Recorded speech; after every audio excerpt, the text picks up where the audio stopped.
Welcome to the Avenue. Kristen Balboni, Tre Boston. Tre, we got to start with the big news of the week. The Panthers are tied with the Bucs atop the NFC South, 7-6. You see it right there in writing, in ink. And Tre, something tells me you're just a little excited about this. Let's go. Hey, this is exactly where we want to be. Come on a bye week. After a big win, then you get a little bit of help from your nemesis in the Saints. Oh my gosh, we're tied up. Hey, this is in our hands. The division is in our hands. We really have control of our destination. I'm excited for what we have forward. And Tre, just to expand on that a little bit, it is December 10th. Yes. In the year of our Lord 2025, and we are talking about the Panthers in the playoff hunt, as you said, controlling their own destiny. It's been a little bit since this has happened. It feels so good to be sitting here talking about this. I don't know if you guys understand. It's been years since we talked about meaningful December football. Like, I could cry as much as how happy I am that we have 4 games left. 4 games left that are important. And if we win out, hey, the playoffs start today. Today, the Saints, Bucs, Seahawks, Bucs. But if you just win the division, I'm just saying, we don't got to worry about the rest. We're in the playoffs, baby.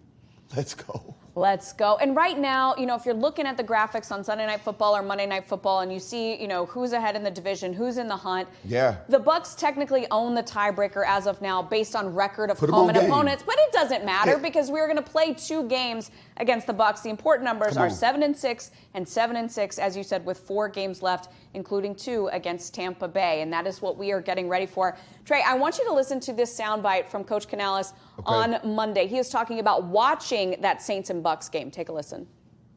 How closely did you monitor the game yesterday? Were you glued to the Saints upset? I was watching the game, yeah. Wanted to make sure that I was connected to the story of it. I got to be honest, I got a little emotionally involved in the game, at times. And, it's something I try to, remind our players is like, hey, watch these games. Let's try not to get too, emotionally connected. But how can you not? It impacts all of us in this division. And certainly it impacts us going into this week with another division opponent. Tre, I love to hear him being honest like that. Yeah. How cool was that? Oh, it's great. When you have a coach who, lets the guys understand, this is the moment. When we're watching this game does help us dictate our future. It does help us in a way to have the Saints, hey, listen, we got some beef there, but we appreciate what you guys did for us this past week. If you're going to come over here and do it to us, you might as well go to Tampa and do the same. We appreciate you guys. Now we got to take control of our destination.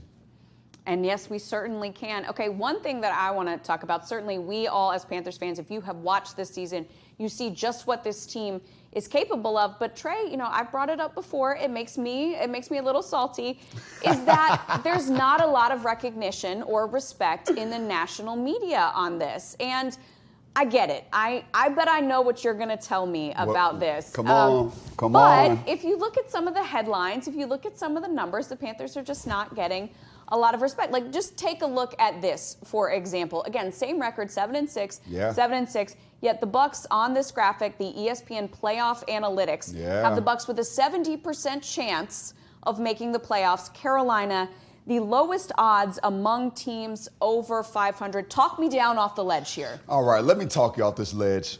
30%. You want to know what I hear? So you got a chance? Yeah, we got a chance. So why do I see that we have a chance? We have games versus the Bucs. 2 games. They're telling me analytics tells us that they think that they're going to beat us. Well, analytics showed us plenty of times this year they thought we wouldn't be where we're at right now. What about versus the Packers and Lambeau? What about versus who? Oh, yeah, the Rams here in the bank. I want them to sleep on us. All we need is a chance, and we got that. I told y'all, we got the games that we need right in front of us. Our boys need to have people telling them they ain't nothing. They can't do it. They don't believe in you guys. Even being tied at first place, they're saying, the Bucs got this. Hey, take care of the Saints this week, take care of the Bucs the week after. Hey, don't worry about the rest. We're talking about 1-0. 1-0. I can care less what the media thinks. I love being the underdog. And hey, you guys love being underdogs too. Why is it so motivating for players to be the underdog versus being like, hey, we're the best? When you're the head honcho, you're getting everybody's A game. And as much as everybody talks about wanting to be that guy, it's tough. It's tough to know there are no days off. Everybody's going to give you their best. And it's another to be an underdog where people sleeping on you. People don't believe in you. You guys know how much I tell y'all about believing. People don't believe in you. It brings out something that all of us know we've all felt at one point of time where somebody didn't believe in us and we were going to show them, hey, it's not about them showing that they're right or they're wrong. It's about proving that we're right in how we feel and what we believe in. So that underdog role is just something that we all resonate with because we haven't all been to the top, but we've all been to a point where we know somebody didn't believe and we got to show them that we can get the job done. I love that. And Derrick Brown certainly agreeing with you and the rest of this team. He said, look, if you weren't with us at 1-3, don't jump on the bandwagon now. Yeah. Come on. Speaking of Derrick Brown, though, Trey, he's one of the Panthers' potential Pro Bowlers. Let's take a look at where the Panthers rank in voting right now. Of course, you know Jaycee Horn is going to be at the top. Look at him right there. Well, I see my boy. Hey, listen, we got Jaycee Horn at number 1. My boy's in there. But, hey, we need y'all's help in voting. We got number 6. We got T-Mac and Derrick Brown right there. And at 7, we got Rico and we got Tre'Von Moehrig at number 7 as well. We need your help to get these guys in, man. They balled for us, but it counts on you guys. You guys got to find yourselves, hey, during lunch, I need you guys on the phone, man. I need y'all going to vote for our boys. And JJ's number 10. I'm just saying, we can have 9 opt-outs. We get 9 opt-outs at long snapper. Our boy's 17th season gets his 2nd Pro Bowl. Yeah, there's one long snapper. There's one long snapper position in the Pro Bowl. We need to get him up there so we don't have to have 9 opt-outs. We never know. We got to vote. Yeah. We got to vote, guys.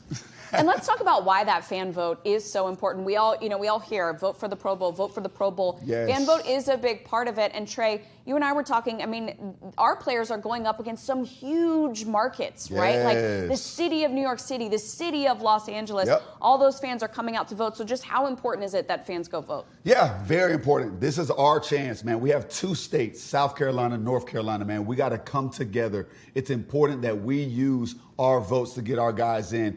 Obviously, we know the Panthers, 95. We've been rolling since it. We got a lot of these traditional teams who have a lot of people with a lot of time voted for their boys, man. We got to fight them back. We got to get the guys who deserve it, who play good ball, into the Pro Bowl. Let's get them in, guys. And this isn't even, I just want to point out, this isn't even like a company thing. This is just, I believe that everybody on that list deserves to be in the Pro Bowl. Facts. And so we hope that you go out there and vote. You can see it right here on the screen about how to do that. Like you said, let's get these boys into the Pro Bowl. All right, let's start talking now about the Saints. We've talked about them a little bit, but Trey, I want you to, I talked to Dave Canales about what can you learn from that last game, especially coming off a bye. You got a lot of time to really dig in to a division opponent that you've already seen once, a lot to learn from. So what can the Panthers take away from that last game against the Saints? Yeah, I mean, I'm sorry. I need some water. I've been yelling at a kids Pop Warner Super Bowl all season long. I'm just, well, not all week long. I'm sorry. But you got a good reason to, right? Because your hometown has got 5 teams in the Pop Warner. 5 teams in the Pop Warner Super Bowl. Hey, shout out to them Fort Myers Firecats, man. I got to go back out there today and yell some more. Y'all know your boy. Once I do something, I do it with my heart. So I'm yelling for the 8U team. Your heart and your voice. Oh, listen. 8U. Let's go. All right, guys. When it comes to the Saints, what can we learn? We can learn that these guys are coming in knowing how they're going to play. Tyler Shough came in last game and played a great game. The defense has been playing phenomenal. When you look at this defense, they can show you in the last 4 weeks that they have been balling. We have to learn that we have to attack them. We can't just go into this ball game thinking that, oh, we could just go into it soft or we could just go into it's another game. No, they've already beat us. It's playoff time. We got to have a playoff caliber time. Look, KB, look at the numbers. Yeah. And we saw that Saints defense look really, really good against the Panthers. Panthers went down and scored on that opening drive against the Saints in the last game. And then that defense was very, very stout. You look at those numbers right there, not just what they did against pull those back up. Not just what they did against us, but what they have done in the last 4 weeks. They're ranking top 5 in some big categories. This is good ball. Third down, the second and third down percentage. Red zone, third. Hey, I'm not here to scare us, but I'm here to show us that the Saints defense is playing good ball in this 4 weeks. But I'm here to remind you guys that we just came off a win from the Rams where people didn't think we can do that. We have another chance to go against a division foe who got us inside our home. It's our time to return the favor. And Trey, I know you can't lose to the Saints twice, right? No. Where do they rank in terms of rivalries for you personally? I think 1. Oh. Yeah, I think 1, man. It's nothing like going into New Orleans, the fan base they have, it rocking, and then you go in there and you just shut those fans up. I'm talking just, when the Saints go marching. Yeah, y'all go march home.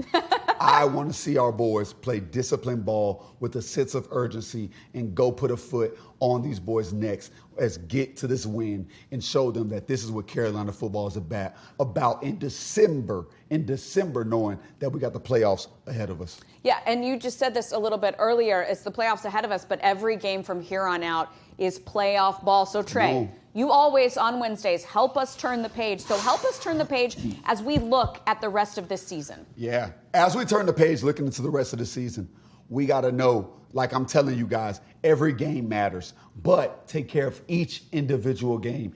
Even myself, don't allow the outside people talking to get you outside of this week. What is important? Take care of the Saints. Return the favor. They came into y'all's house, disrespected y'all, got a win that you know that they shouldn't have got. Now we go into New Orleans and we go into there applying pressure. You make sure when you leave this game, you leave with a W. I don't care how you get it. You come home with a gritty W and we move on to the next week and we'll talk about it then. Let's go, boys. Turn the page. You heard the man.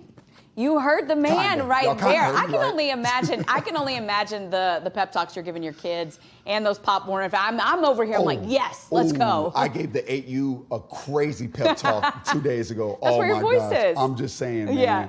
All right. Coming up in just a second, we have Panthers legend Fozzy Whittaker joining us. But Trey, first of all, I want to let everybody in on just a little secret right now. We all know the holidays are coming up, and if you want to impress the Panthers fan in your life, here is what you are going to do. You can go surprise them with the ultimate gift, because for a limited time, you can grab PSLs or season tickets, and we'll throw in an exclusive T-Mac jersey delivered to you before the holidays. That's a potential Pro Bowl jersey right there. Oh, shoot. PSLs guarantee you the right to buy season tickets every year for your location. 18 or 48-month interest-free payment plans are available for the one-time PSL cost. This is a great deal, you guys. Let's go. You're also going to gain access to the PSL owner events and a dedicated PSL owner service team. They are absolutely incredible. I host some of those events. They're really, really great, you guys. You are going to love it. So call the number below or head over to panthers.com/tickets. Fozzy, it is great to see you as always, and it's even better to see you in December when the Panthers are playing meaningful football. Trey and I were talking about how good this feels. How are you feeling about this team right now? I feel really good. The chance to obviously beat Rams right before going on a bye week.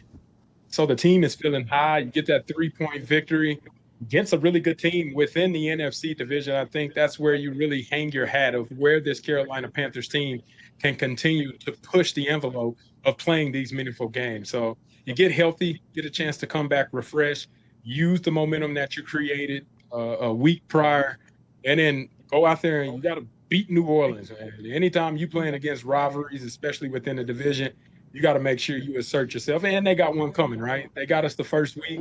The first time we played them last month. It's an opportunity for us to get that get back in the dome. Hey, Fozzy, you talk about pushing the envelope. Looking at this team right now, what have you seen improve in the last couple of weeks, and what do they need to improve to finish strong, knowing that we have the playoffs and the division right in our hands?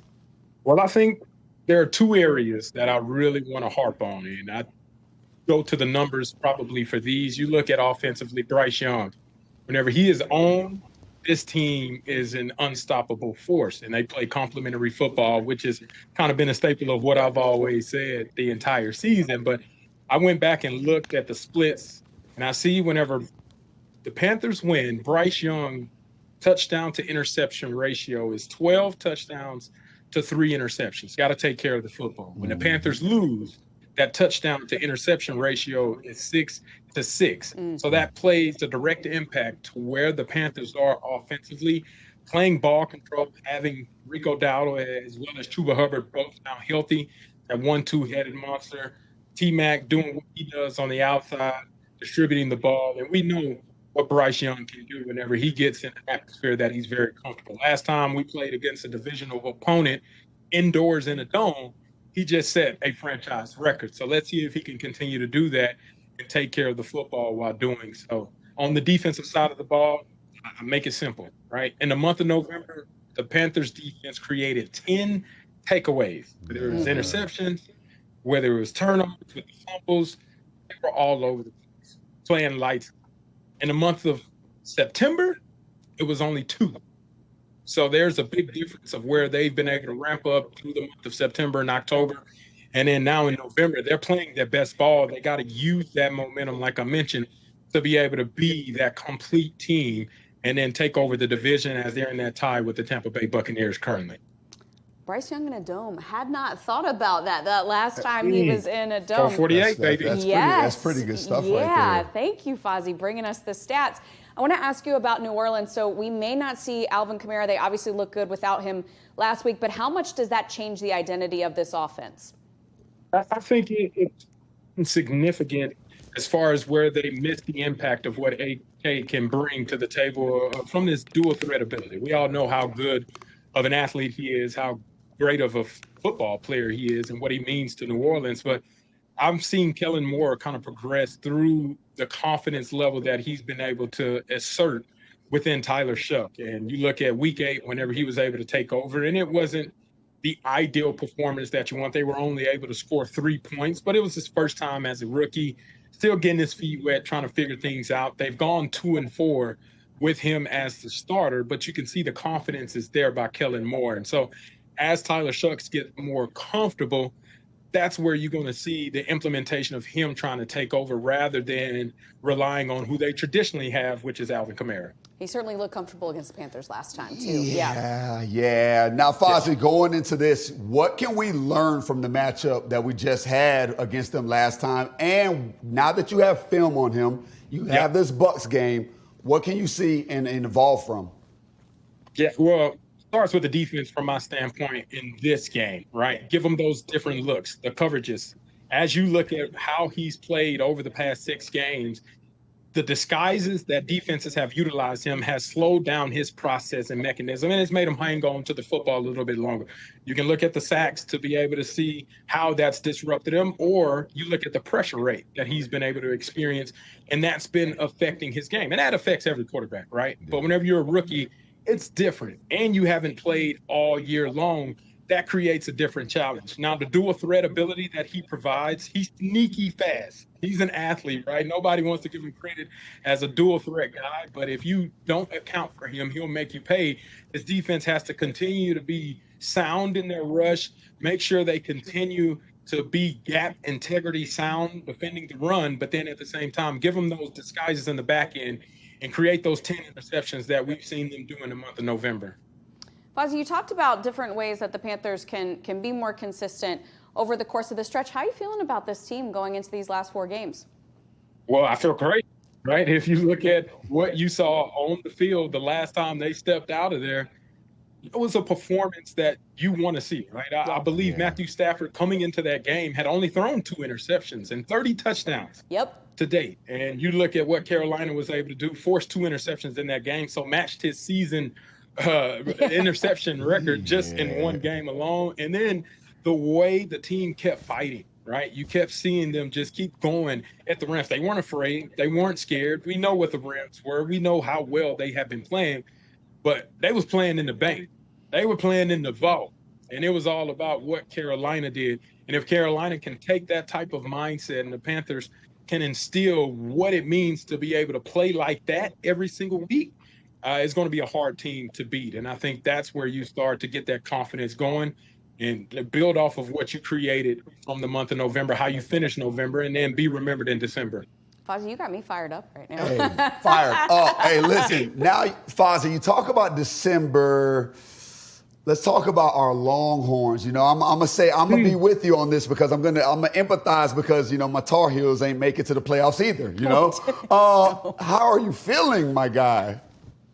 I'm salty. All right, I've had a bag of peanuts right next to me this entire week since Sunday. The amount of salt that I got in my veins right now, but this Texas team, obviously, there were some flaws within them, but I think where their ceiling was warranted them as one of the 12 best teams in the country. And I think that's where the CFP, they're going to have to do some major revamping after this season, because if we're really talking about the 12 best teams in the country playing for a national championship, I don't believe, and this is no knock on the group of 6, but I don't believe Tulane and James Madison are 2 of the 12 best teams that can compete for a national championship this year. And so I think there are some things that need to change, whether you expand the playoff field or whether you get different criteria to account for those 12 teams, or you go to 16, you go to 20, 24. Hell, I don't care. Just make sure it's the top dogs playing for it. And I think Texas, similar to where Carolina was playing their best football at the end of the year. And you look at their resume, and I won't too long, but they beat Oklahoma, who's a top 10 opponent. They beat Texas A&M, who's a top 10 opponent. They beat Vanderbilt, which is a top 14 opponent, the only team in the country that has those 3 wins over top 14 opponents. So I think you look at those wins, and they should be valued well. So Texas lost 3 games, though, so they gotta atone for their sins and hopefully take it out on Michigan as they play in the Citrus Bowl. And it's sponsored by Cheez-It, so I've been waiting all week to say, I woke up feeling the cheesiest, coach. So I'll be saying that, and that'll be New Year's Eve on that game. So I'm still excited. 2 big brands going against each other. Yeah, and Cheez-Its, too. What could be better? Let's go. Fozzy, it is always so great to talk to you. Thanks for giving our Tar Heels a little bit of love in there, too. Now. It is always so great to talk to you. Absolutely. I appreciate y'all having me on. Keep pounding. Keep pounding. It is time now for your questions. Remember, you can always tweet your questions into Tre. You see it right there at Tre Boston, one of my favorite handles on the internet. So make sure you get these questions in. We got some good ones as always, Tre. The first one is at Gone Beyond One. Says our DBs are stacking up interceptions. Ajero Avero loves to disguise coverages. That's exactly what we were just talking about with Fozzy. He said, are these coming from scheme or individual efforts of the secondary? I will tell you that they're actually coming from both. We're seeing some schemes that are, guys are being put in the right position, and that's what I love. You have Mike Jackson's last INT for the touchdown. Great position. Great play by him actually catching the ball and taking it back to the crib. I think of a great scheme when I think about Jaycee Horn versus the 49ers.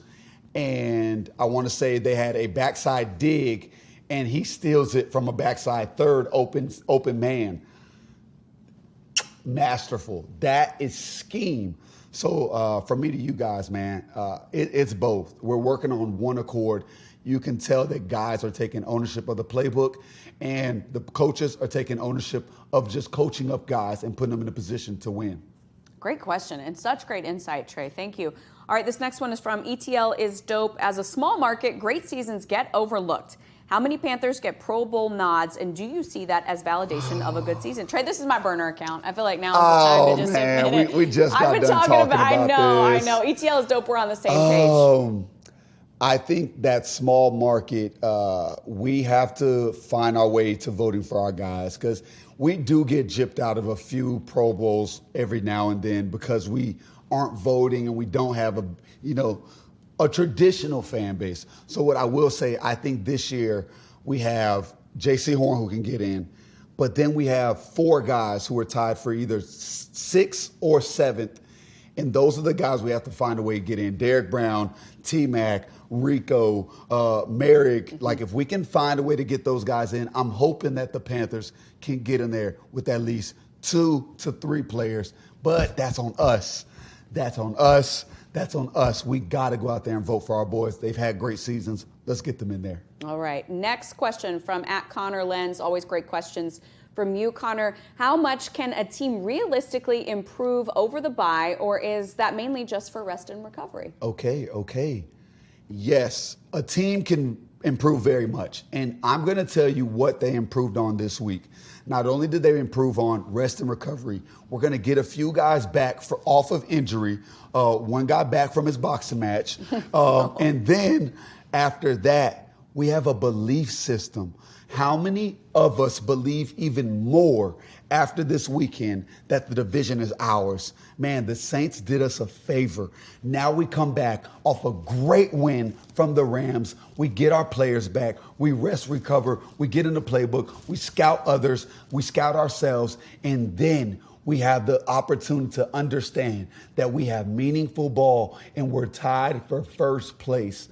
Let's go out here and play good ball. Man, this bye week is very beneficial to this team. I mean, came at the perfect time. It did, as we said, not when you're looking at the schedule to start with, but right now it was perfect. All right, our last tweet from the Dr. Cardiac says, hate that I can't make it to your watch party this weekend, but me and a lot of the super fans have pregame field passes for the Seattle game, so make sure you come and see us. #keep pounding. Tre, you have got something really cool, as Dr. Cardiac just said. You've got this watch party coming up this weekend. Tell us about this. This seems like it's going to be a lot of fun. Oh, it's going to be lit. Yep, it's at Dilworth Neighborhood Grill. This is my 3rd annual party. Man, the fans come here, man. We have a great time. I commentate the game. I've had a few of the super fans. Well, actually, a lot of them have come to this. We partied together, had a good time. And then this is our first year that we're going into it with a winning record. Yeah. And a playoff chance. So you better believe we're going to be in there going crazy. I'm going to save my voice for Sunday. It's going to be gone after this game. Oh, it's going to be gone. And rightfully after. so. It's going to be gone. We're going to cheer our boys on to a dub. I can't wait to see the fans there. Again, Dilworth Grill. Oh, and we have the 4 o'clock game, the 4:30 game. So make sure y'all go to church. Y'all get everything going. You get your good meal. And then you come meet your boy. And we're going to party it up, baby. Let's go. Let's go. Thank you so much, everybody, for watching. And not just watching. We appreciate you guys writing in the comments. We appreciate you guys tweeting to Tre. All of those things. We appreciate you guys Pro Bowl voting. One final plug for that. Come on. Thank you all so much for being a part of the Avenue. Thank you to my amazing co-host, as always, who's out here fighting through those vocal struggles for all of you. We will see you next Wednesday right here on the Avenue. Keep pounding.